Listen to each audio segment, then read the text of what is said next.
Okay. A very highly anticipated video. The LRP32. I hope that's coming through clear.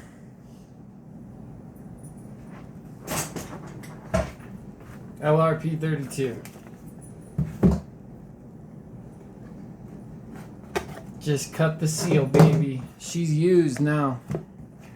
Used engine.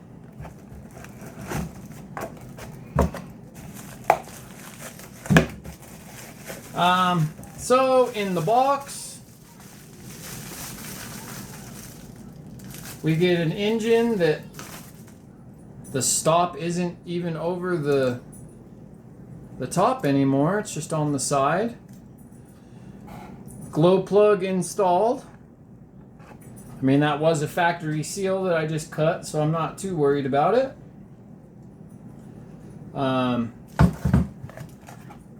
Looks like we get an instruction booklet, an engine collet, stickers,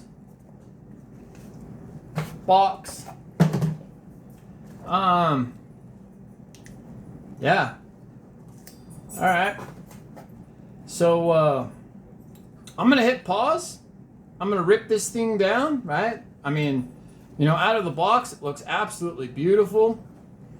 So yeah, let me hit pause. Let me rip it down, and then, you know, we'll check it out here in just a second. Okay. So we will start with the back of the engine. Okay, so one thing I want to say real quick is this engine was sent to me with the piston at top dead center. You know, not surprising. This isn't the first engine I've had that's been like that. But it is a little ridiculous in my opinion. But, you know, it is what it is. Not going to freak out. I'm sure, you know, there's no damage to the engine. I'm sure it's fine. Okay, so first things first. This is a pull start engine.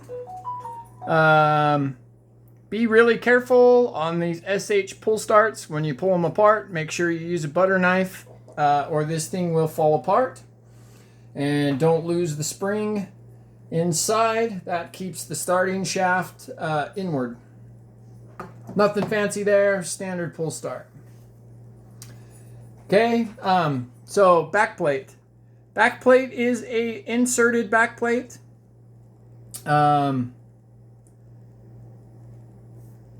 You can see right there, there's a little metal shaving. Let me pull that out.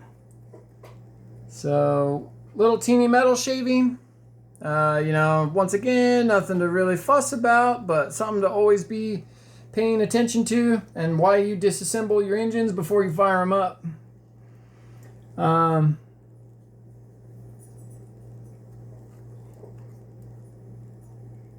Yeah, I don't know. I might want to clean that before putting this guy back together. Looks like there's a couple of metal shavings. Or at least, you know, a couple of debris. But yeah, so one metal shaving found so far. It does appear to have a butyl O-ring along the bottom. You know, or that's just some, you know, silicone or whatever they use. You know, around the base there. Internal one-way bearing. I'm sure you guys have all seen these before. Not the best design, not the worst design. Just internal one-way bearing. And this is your starter shaft from an internal one-way bearing. Well, once again, not great, not horrible, standard. You know, just like the last time I did an LRP video, I absolutely love these cooling heads. These are beautiful cooling heads. They drill them, they lighten them up as best they can, and they're just beautiful. Like I love the quality here. I don't think these are cast. You know, on like the force engines and all of that, you can usually see a line where it's been casted. And I just don't think that's the case with this.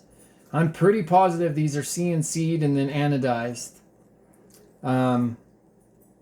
Beautiful machine work. Absolutely. I mean, it's just, it's unremarkable how beautiful these cooling heads are. Yeah, just absolutely amazing. Sorry if I go out of frame. It's hard. I can't really see my screen all that well. Now, the crankcase. So this is a very standard crankcase for SH. You've got the rectangular inlet for the carb, you know, the intake, you call it. Steel inner bearings. You know, nothing super fancy here. Port looks nice. The inside looks nice. The cases are always good. I rarely find issues with crankcases. But yeah, it looks K21. Not sure what that's about. But yeah, it looks great. Metal pinch bolt. No O-rings on it.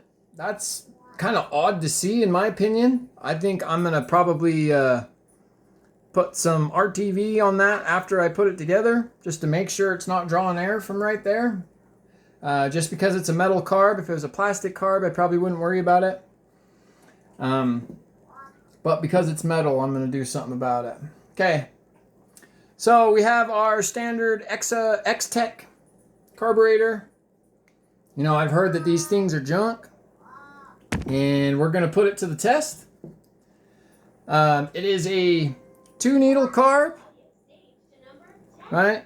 I can't see it, so it's a 3/4 long needle, right? Hopefully that's coming through. Might have to make this video twice. We'll see. You know, it's kind of nice. It comes with a ball cup, you know, for your carb. That's kind of sweet. So some specifications on the carb. So your throat is 15 millimeter, basically.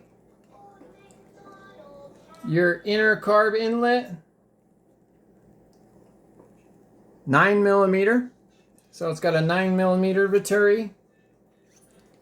And your standard Traxxas air filter will fit, or HPI 16 millimeter carb. Yeah. So, like I said, I've heard they're junk. We will see.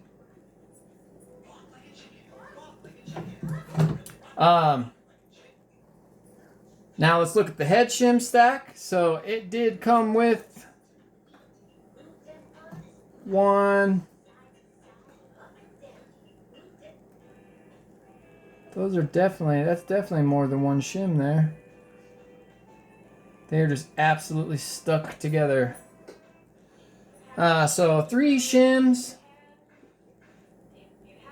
for a total stack.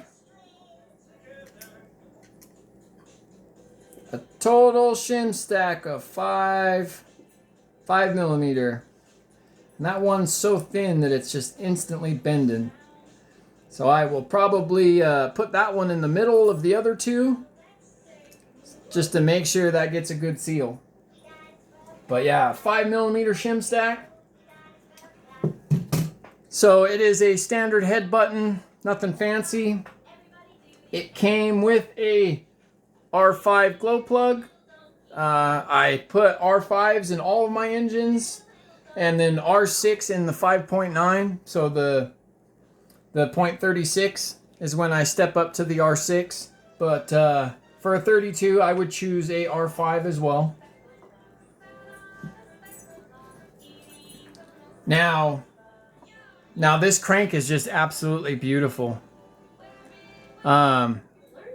Nice big induction window. the scalloped cuts. You know, it's shaved and lightened and, you know, fanged. I mean, this crank is just beautiful. It's not drilled and filled. Unfortunately, it should be, I feel like, but, you know, whatever.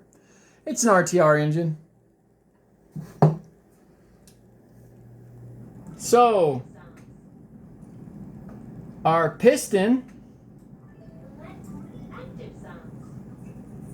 you know, I don't know. The piston's weird. So it's got all kinds of dots all over it and weird stuff, almost like there was an oil sprayed on it and it's kind of eating the aluminum. That's just what it looks like. There is a 02 stamped on the head. This is definitely a cast piston. It's probably release agent is what that is. But yeah, this is definitely a cast piston. There's no relief holes or anything like that. There is 3 oil grooves. The connecting rod is nice and knife edged. So let's check our rod length here real quick. At least the best we can. So yeah, it's going to be a 34 millimeter rod. You know, very typical with your 28 through bigger engine. They're pretty much all a 34 millimeter rod. But yeah, I mean, it's got the oil drill holes and all that. It came off easy. You know, it looks nice. You know, it looks to be, you know, decent quality. Okay, now here's the thing that I really wanted to check, right? I've heard some really bad stories about LRPs, okay? So this is a 5-port engine, right? They're cut very similar to a force sleeve. You know, it's very similar. But what I wanted to check, right? Now, the cuts are nice and straight. The fang, like everything looks really, really good compared to what, you know, I've seen on the internet and what I've seen from other people. You know, I do feel a little bit of burr action. So I probably will take a file to these ports and just, you know, knock those rough edges off. You know, there is a couple of marks on the inside from where that piston was stuck at the top and rubbed and, you know, traveled overseas.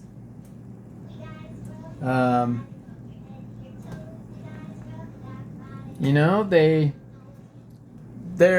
so this, my axial was this same way, that 28 that I'm running in my little Savage right now. They rough the inside of the chrome. They scratch it on purpose. And like I said, my axial was that same way. It broke in fine. It runs fine.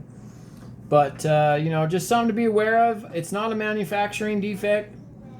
I was told by some guys that this is very normal for them to, you know, etch it a little bit.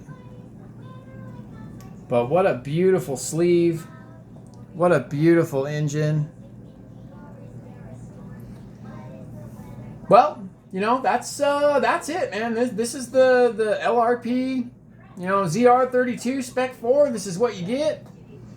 You know, if you guys have any questions or, you know, go ahead and shoot me, you know, an email or whatever anytime you guys want. Be more than happy to help you guys out.